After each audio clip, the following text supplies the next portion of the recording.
Gracias por continuar junto a nosotros en República. Cambiamos de tema, vamos a hablar un poco del mercado de la caña de azúcar y para eso es un gusto saludar a Carlos Rivera, director de Asprocaña y miembro de la Mesa Nacional de Productores de Caña. Y también es un gusto para mí saludar a Luis Betaglio, presidente de Asprocaña. Buenos días, bienvenidos ambos a República. Muy buenos días, Carlos.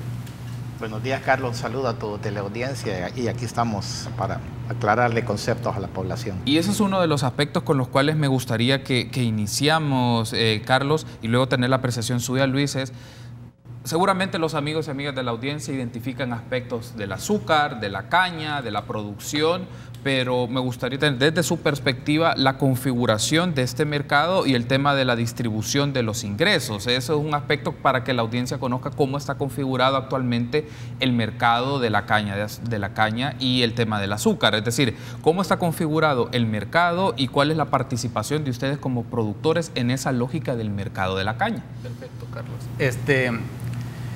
El negocio de la caña de azúcar, hay varios mercados dentro de lo que es el gremio.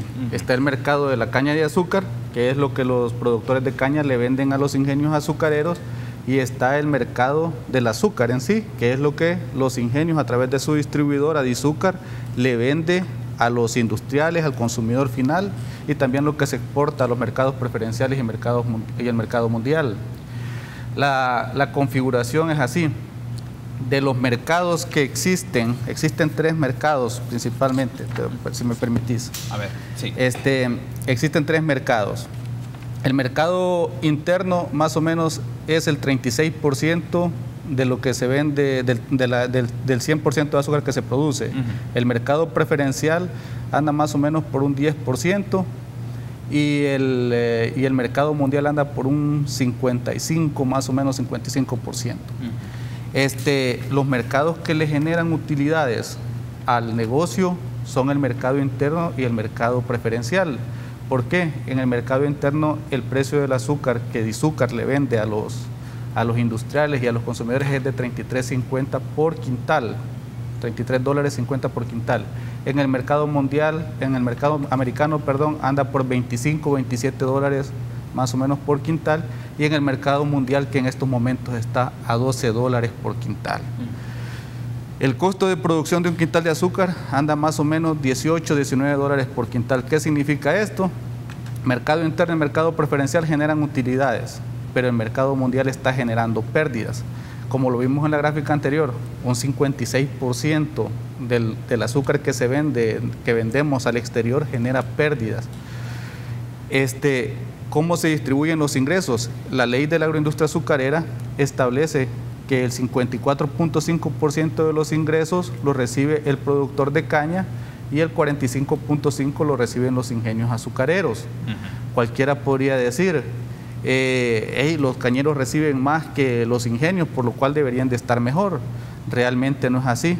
También la ley, cuando las personas que la elaboraron fueron bien inteligentes, muchos de los costos, por ejemplo, todos los gastos de exportación se descuentan antes de hacer la distribución de los ingresos. O sea, ¿qué significa? Que nosotros cubrimos el 55.5% de los gastos de exportación de todo el azúcar.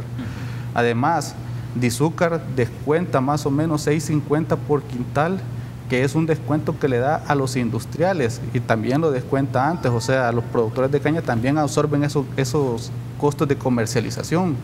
Cuando ya hacemos la aritmética, digamos, ingresos del productor de caña menos los costos, en estos momentos el productor de caña está en pérdidas. Y los ingenios azucareros en estos momentos están en utilidad. Este punto es interesante y me gustaría escuchar esto, Luis. Entonces, en principio, como está definido en el marco legal, los productores tienen la distribución de los ingresos un porcentaje mayor, 54 mencionaba Carlos y 45 en el caso de los ingenios. Pero por lo que me mencionan ustedes, desde su perspectiva, cuando hacen el balance ingresos versus costos, salen perdiendo respecto a los ingenios. Para que quede más clara la audiencia, ¿por qué ocurre eso desde su perspectiva? Que ustedes salen perdiendo en esta lógica de la distribución de los ingresos. Claro, hay que hacer la salvedad de que el 54.5% de los ingresos que genera el azúcar y la miel final se distribuye entre 7.000 productores. Y el 45.5% de los ingresos que genera el azúcar y la miel final lo agarran 6 ingenios. Entonces ya desde ahí no se puede comparar una cosa con la otra. Y quiero hacer notar algo que es bien importante. Esa distribución actualmente, debido a la ley que está obsoleta, se hace de un pastel donde solo se incluyen los ingresos del azúcar y de la miel final. Pero eso no es todo lo que la caña genera. Además hay un componente adicional que es el famoso bagazo de la caña, que los ingenios están ocupando para generar energía y que en este momento les está significando, están inyectando a la red aproximadamente 40 millones de dólares, que se lo reparten proporcionalmente en los ingenios que existen actualmente, ¿verdad? 40 millones de dólares. 40 millones de dólares. Entonces, si el pastel de azúcar y miel final, donde sí nos incluyen como socios, porque quiero hacer notar de que la ley nos hizo socios. Nosotros, la agroindustria azucarera de El Salvador es una sola, se compone de 2 socios, los productores y los ingenios.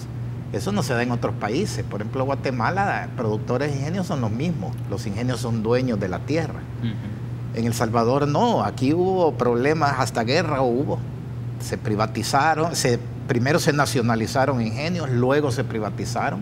Se creó esta ley para normar al sector azucarero, normarlo a través de una ley que más adelante vamos a ver no se cumple. Entonces, ¿qué pasa? Ellos se reparten el pastel chiquito y se quedan con lo demás del pastel grande solo para ellos. Entonces, si aquí ya generan ganancias, imaginemos la ganancia que tienen cuando ya reparten. Hay un asunto que me llama la atención, pero solo es para efectos de aclarar. Probablemente amigos y amigas de la audiencia tengan esta duda. Luis, es 7,000 productores, pero hay gente de los ingenios, ellos manejan los ingenios, pero también son productores, es decir, te pueden jugar ese doble rol. ¿Existe esa figura? No debería de existir. La ley se creó para que normar ellos industriales y por este lado los productores. Ajá. Pero cuando los precios subieron y a raíz del componente del bagazo, ellos vieron, este negocio, aunque tal vez como azúcar no es bueno, pero si nosotros nos metemos, el bagazo queda dentro de ellos como dueños, ¿verdad? Ahorita también se apropian del bagazo nuestro. Se apropian, digo, porque la ley se los permite. Pero ya se metieron a productores también. Entonces ya se estima que entre el 30 y 40% del parque cañero pertenece a los ingenios. ¿Y cómo es que sucedió esto? Esto sucedió porque el ente regulador, que se llama Consejo Salvadoreño de la Agroindustria Azucarera, se los permitió, porque hay articulados en la ley que el CONSA debe de hacer cumplir, donde dice de que el CONSA será vigilante del tamaño del parque cañero. No solo eso, para ampliar los ingenios, porque se han ampliado, necesitan autorizaciones del CONSA. Además, el CONSA está obligado a llevar un registro de productores, lo cual no lo hace. Entonces, cuando se quiere tratar de averiguar, mire, los ingenios participan o no, esa información no fluye, no está reflejada en el CONSA. Entonces sí, ellos se han metido a productores también.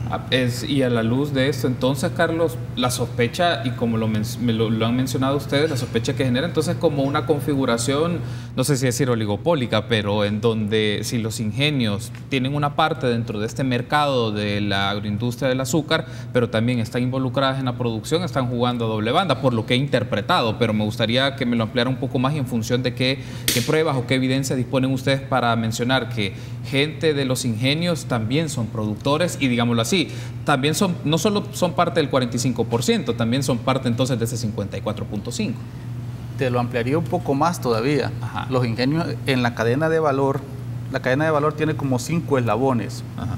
Digamos, está el aprovisionamiento, que es todo lo que son los insumos que se necesitan para producir la caña de azúcar, digamos, abono, herbicidas y todo lo demás, que vende Proagro y Fertica y todas estas empresas. Después estamos los productores de caña, después están los industriales, que son los ingenios azucareros, después está la comercialización, que es Dizúcar, y por último está el detalle, el minorista. Los ingenios azucareros han logrado controlar los 4 eslabones, los 4 primeros eslabones. Los ingenios azucareros, ellos compran a las empresas que venden los insumos y ellos se encargan de distribuírselos a los productores de caña. Asimismo, los ingenios, a través de figuras, comprando tierras, arrendando tierras, haciendo contratos, ellos le llaman 80-20, le dicen al dueño de la tierra, dame tu tierra, de lo que genere la tierra, el 80% es tuyo, el 20% es mío. Hoy están con el 100-0, ellos dicen, todo es tuyo, solo lo que quiero es administrarte la tierra. Han llegado hasta el colmo que los productores de caña que van quebrando, les dicen, mira, ya no puedes ir con tu negocio, tráeme tus créditos fiscales, yo te voy a llevar la contabilidad, me vas a seguir entregando la caña como que sos vos, pero yo voy a controlar todo. Entonces, te menciono empresas en específico. Yo estuve leyendo una tesis que mencionan que Coagri, que es la empresa hermana de Central Izalco, compañía azucarera que se dedica a la contratación de caña, maneja más de 10.000 manzanas. Esto fue en el 2012, cuando la Constitución de la República habla que no podemos tener más de 250 manzanas.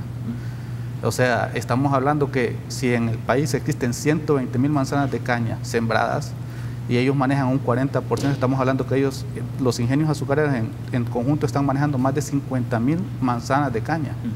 Y eso es fácil comprobarle. Está Coagri, está Cañaverales, está esta otra empresa, Dos Agüitas, del Ingenio del Ángel, que también se dedica al financiamiento y todo lo demás. Entonces es fácil comprobarlo. Y todos los contratos también se registran en el CONSA. O sea, un productor de caña celebra el contrato con el ingenio azucarero, están obligados los ingenios a presentar esos contratos y registrarlos en el CONSA. Toda esa información, la caña, propiedad de los cañeros y de los accionistas de los ingenios, digamos, está registrado en el CONSA. Perfecto, tenemos que hacer una pausa, Luis y Carlos, y al regresar hablemos un poco de, entiendo que ustedes se han movido a la Asamblea Legislativa también para buscar reformas de marcos legales vinculados al tema de la caña de azúcar. Regresamos en minutos.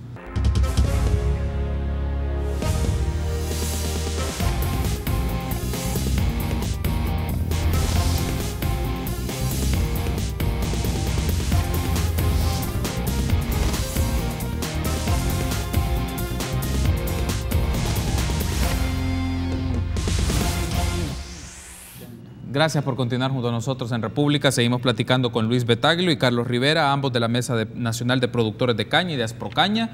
Y ahora uno de los asuntos que ha generado discusión, o por lo menos que en diferentes medios de comunicación ha aparecido, Luis, es el tema del bagazo. Usted lo mencionó en el bloque anterior, pero me gustaría tener la apreciación de ustedes como productores de caña, desde su perspectiva, ¿en qué radica esta discusión del tema del bagazo? Algo me han anticipado ustedes de que esto le genera también un beneficio de ingresos al tema de los ingenios, y porque sé que está involucrado el tema de energía y la producción de energía, pero para efectos desde la postura de los productores, ¿en dónde radica el conflicto, si lo podemos llamar desde esta perspectiva?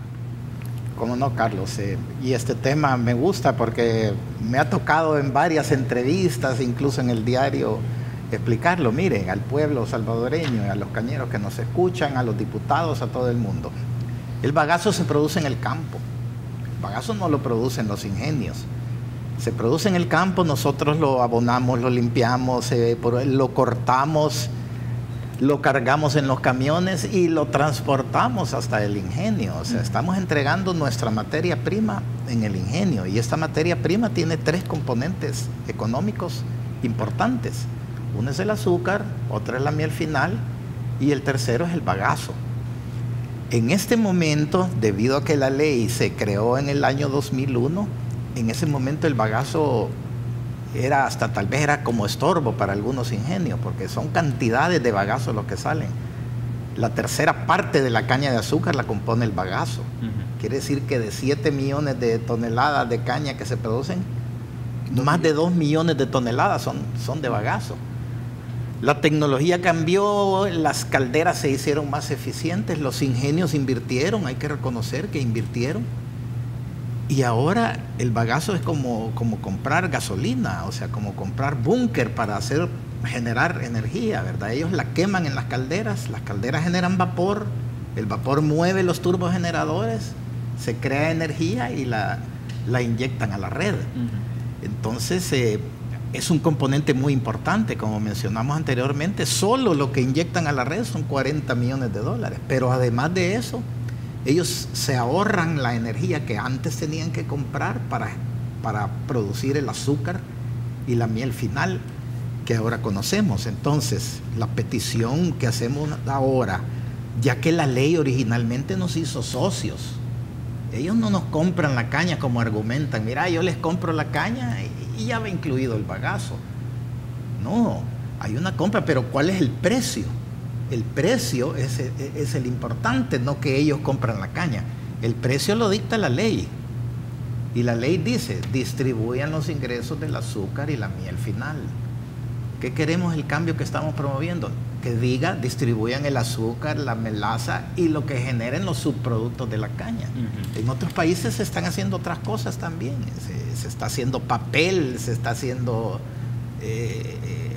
ron, etanol y un montón de cosas. Entonces, si somos socios, si la ley nos hizo socios, y en este momento uno de los socios está tomando ventaja del otro. ¿Por qué? Porque se está apropiando de esa materia prima que el cañero es el dueño y, como te repito, hasta la transporta.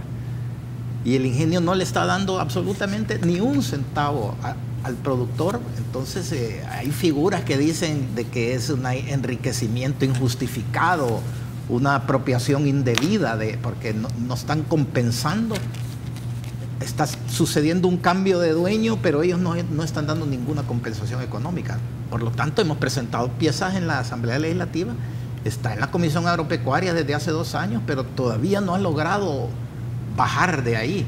Vamos a hablar justo más adelante sobre el tema del escenario en la Asamblea Legislativa y desde la perspectiva de ustedes como representantes de productores de caña, qué ha pasado en la dinámica legislativa. Pero antes, Carlos, en pantalla van a aparecer declaraciones de Mario Salaverría de la Asociación de Azucareros, y ahí aparece la perspectiva, ¿no?, de que tienen ellos. Las declaraciones las leo así, son las siguientes: hemos pagado una materia prima y quieren, entre paréntesis, los cañeros, que les paguemos el bagazo, que ya está pagado, bajo el contrato que realizamos con el productor. Esas son declaraciones de Mario Salaverría de la Asociación de Azucareros. Me gustaría tener su reacción, Carlos, ante esa declaración.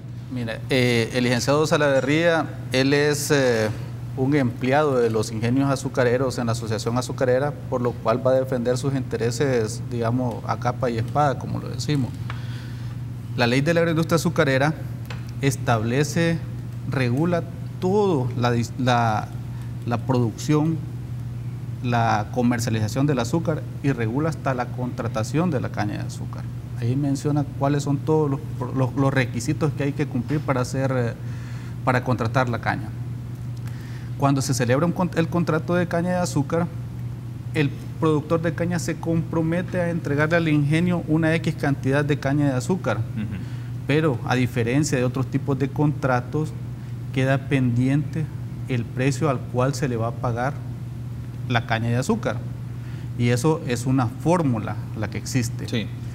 Entonces, donde el precio ponderado de cómo se vende el azúcar, el precio ponderado de cómo se vende la melaza, se distribuye entre todas las libras de azúcar producidas en el país y se dice, esto se va a pagar. En esa fórmula se permiten incluir otras variables sin ningún problema. Y te pongo el caso, por ejemplo, cuando los cañeros estuvieron en crisis, los ingenios azucareros crearon hace un tiempo la empresa que se llama Empaxa, que esta se encarga de empacar el azúcar y genera utilidades más o menos de 4 o 5 millones de dólares anuales. Los ingenios dijeron, ok, en la fórmula vamos a meter los dividendos que Empaxa distribuye y los distribuimos, se los pagamos también en porcentaje que le corresponde a los productores de caña. O sea, y la fórmula puede incluir ahí, puede incluir bagazo, puede incluir otro subproducto, un abono orgánico hecho por la cachaza, o sea, todo es que se quiera hacer. La ley le da la potestad al directorio del CONSAA de que ellos puedan actualizar esa fórmula. Es una potestad que tienen. Pero Mario Salaverría es un político astuto, es un caballero. Cuando tú hablas con él, la forma de hablar y todo te convence y te parece que lo que te dice es correcto. Pero Mario Salaverría lo que ha hecho ha logrado controlar al director ejecutivo del CONSAA, que se llama Julio Castro Luna, que él lo puso cuando fue ministro de de Agricultura y Ganadería en la época de Saca, y también ha logrado controlar a los ministros de Economía. En este caso, el último señor, el licenciado Tarsi Salomón López. ¿Qué es lo que sucede ahí? El CONSAA no ejerce su función de ente regulador y por lo cual no ha querido incorporar el bagazo en la fórmula de pago. Por eso nos hemos visto obligados los productores de caña a solicitar o a poner la pieza de correspondencia en la Asamblea Legislativa para que por ese medio se haga. Aquí hay ingenios que ya aceptaron pagar el bagazo. En el caso del ingenio El Ángel lo hizo públicamente hace 2 o 3 años, pero los demás ingenios lo presionaron y dijeron no lo pagues porque nos va a tocar también pagarlo a nosotros. Entonces, existe un compromiso verbal y hay cientos de cañeros que son testigos de que el presidente del ingenio El Ángel se comprometió en pagar el bagazo.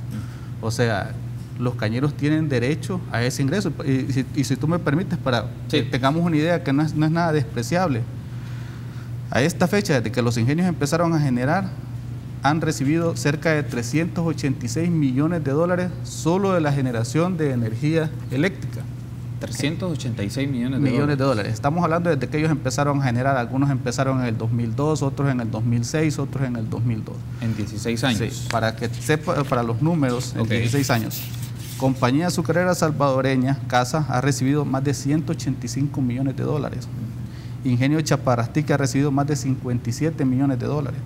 Ingenio El Ángel ha recibido más de 107 millones de dólares. Ingenio La Cabaña cerca de 35 millones de dólares.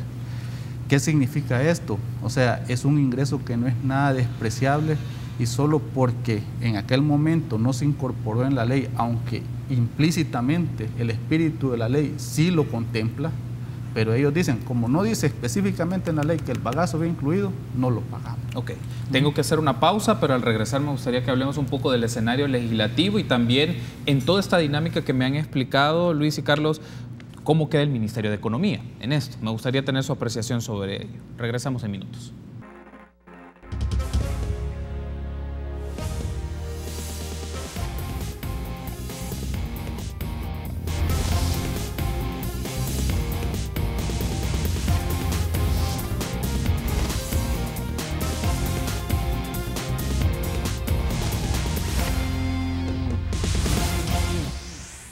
Gracias por seguir junto a nosotros en República y seguimos platicando sobre el tema del mercado de la caña de azúcar y las diferencias que pueden tener el sector de productores con el sector de los ingenios. Estamos hablando desde la perspectiva, la postura que tienen las personas productoras de caña. Quiero leer un comentario, Luis, que nos ha llegado a través del Twitter. Javier Orellana dice la siguiente: pregunten por el estudio detenido en Volpros y por qué no se aceptó a la empresa a la que se le había adjudicado antes el estudio. Javier se está refiriendo a un estudio que la ley mandata hacer todos los años. Dice, este estudio hay que hacerlo anualmente y que tiene que ver con el porcentaje en que se dividen los ingresos. El famoso 54.5, 45.5. La ley se creó en el 2001 y estamos en el 2018 y al momento no se ha hecho ni una vez el estudio y el porcentaje no se ha movido. Las condiciones son totalmente diferentes del 2001 al 2018 que estamos ahora. Entonces, el proceso de contratación para hacer el estudio, hace 2 años que se está peleando eso, y logró avanzar hasta el punto de que, bueno, vamos a escoger a la empresa que lo va a hacer este famoso estudio.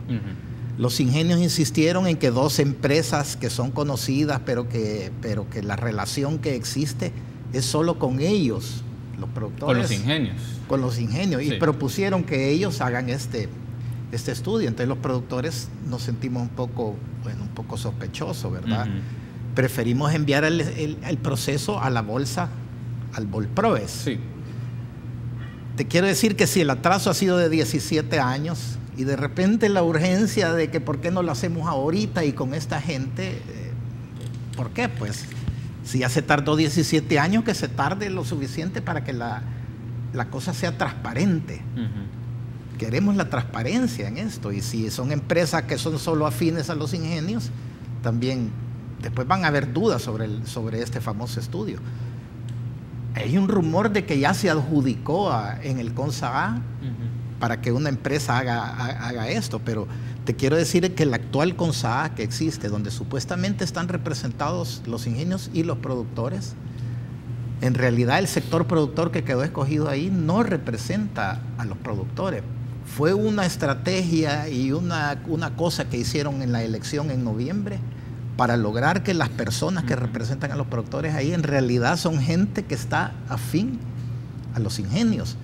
¿Cómo lograron esto? A través del director ejecutivo y del entonces presidente del CONSAA.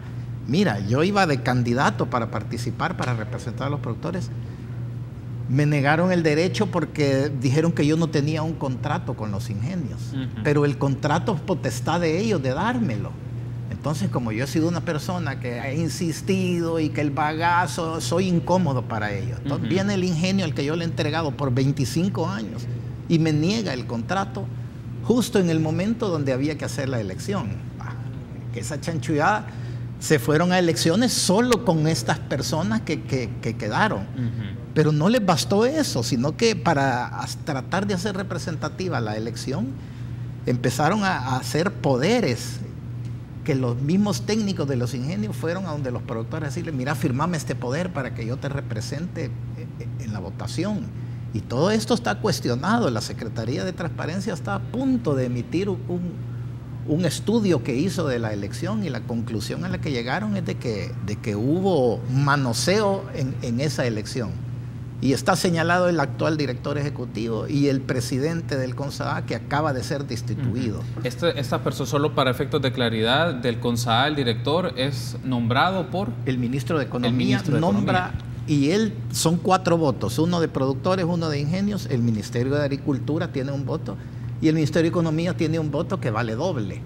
Entonces, a través del control del ministro de Economía y del presidente que designa en el CONSA, los ingenios han logrado controlar el Consejo Salvadoreño de la Agroindustria. Y ahora agregaron los votos de los productores, lograron poner gente que responde totalmente a ellos. Sí, Carlos. El director ejecutivo, el licenciado Julio Castro Luna, él fue elegido en el 2004. Él ha sido, digamos, como el primer director ejecutivo del CONSAA. Yo estuve en la reunión, el licenciado Julio Castro Luna, él era el encargado, él trabajaba en la PNC, y él se encargaba de coordinar, evitar el contrabando de azúcar de Guatemala para El Salvador. Entonces los ingenios azucareros, en agradecimiento, en una reunión, acordaron venir y proponerlo a él como director ejecutivo del CONSAA, y como Mario Salaverry entraba de ministro de Agricultura y Ganadería en ese momento, también se sumó ese voto. Entonces se logró. Julio Castro no cumple y creo que no cumplirá los requisitos para ser director ejecutivo del CONSAA. La ley establece cuál es el procedimiento. Se tiene que venir y contratar una empresa para que elija, digamos, candidatos. Se presenta la terna al directorio, y el directorio, por medio de votación, elige cuál va a ser el candidato elegido para ocupar dicho cargo. Eso no lo han hecho. ¿Por qué? Porque ellos están cómodos con el licenciado Julio Castro Luna. Él viene, uno manda la correspondencia, él es el encargado de hacer, digamos, la agenda del directorio, él es encargado de presentar la correspondencia y todo. Él es un filtro para que las cosas se den o no se den. Él influye bastante en la toma de decisiones. Estamos por cerrar la entrevista, Carlos, me restan 2 minutos y medio, pero quiero aprovechar porque es un tema que quedó pendiente. Ustedes han estado insistiendo que se haga una reforma de la ley del azúcar, sobre todo particularmente a la fórmula, en el caso del bagazo, para que sea considerado como un subproducto de la caña. ¿Qué ha pasado en la Asamblea Legislativa? Que desde la perspectiva de ustedes no se ha tenido una respuesta tan inmediata en la Asamblea Legislativa, en la Comisión de Asuntos Agrícolas, de la Comisión Agropecuaria, donde se ve este aspecto. Nosotros hemos ido en 2 ocasiones a la Comisión Agropecuaria de la Asamblea a explicar lastimosamente la correlación que hay. El FMLN, digamos, ha apoyado esta reforma de ley. Pero los casos del PCN, en especial el diputado Mario Ponce, se cerraron. Arena ha dicho también, se mantiene al margen de esto, y lo que ellos dicen es, miren, vayan al CONSAA, allá discutan las cosas y allá arreglan. ¿Y Gana qué les ha dado? Gana, hubieron algunos que ofrecieron verbalmente el apoyo, pero ya en la práctica fue mentira, o sea, no se logró nada. y ahora que ha cambiado la correlación en la Asamblea Legislativa todavía peor, se ve más difícil, digamos, esa reforma. Mira, la reforma, la idea es, digamos, facilitar las cosas, pero la ley, el secreto es la aplicación de la ley. La ministra, la doctora Luz Estrella, ahorita tiene el reto de aplicar la ley como corresponde. Si ella viene y se rige por lo que la ley manda, todas estas situaciones se pueden arreglar sin necesidad de estar yendo a la Asamblea Legislativa. Todo, siempre y cuando el CONSAA trabaje acorde a la ley. Perfecto, quiero darles las gracias por haberme acompañado. Gracias, Carlos, gracias, Luis. Vamos a llevarle seguimiento a este tema. Será interesante también tener la reacción y la postura de la Asociación de Azúcar, de los azucareros, sobre este punto y tener como claro el tema de cómo queda la fórmula, cómo queda el tema de la distribución de los ingresos y cuál es el posicionamiento que también este sector tiene ante lo que hemos discutido en este segmento de entrevista. Gracias por haberme acompañado. Muchas gracias, Carlos. Gracias por haberme acompañado. Y vamos a hacer un contacto con Luis González de QVL para que nos comente cómo va el programa este viernes 13 de abril. Buen día, Luis, qué gusto saludarte. Buenos días. Para algunos, día como de mala suerte, dicen viernes 13, pero eso depende de la actitud con que usted lo tome. Fin de semana, vamos a tener hoy cómo preparar esas excelentes boquitas para las reuniones, ya que viene el Mundial también. Vamos a tener un reportaje sobre turismo en El Salvador. Por supuesto, vamos a tener ejercicios, también la sección de ¿qué hubo con la comunidad?, donde los salvadoreños pueden llamar y poner su denuncia de las situaciones malas que están pasando dentro de su colonia, su pueblo, municipio, cualquier lugar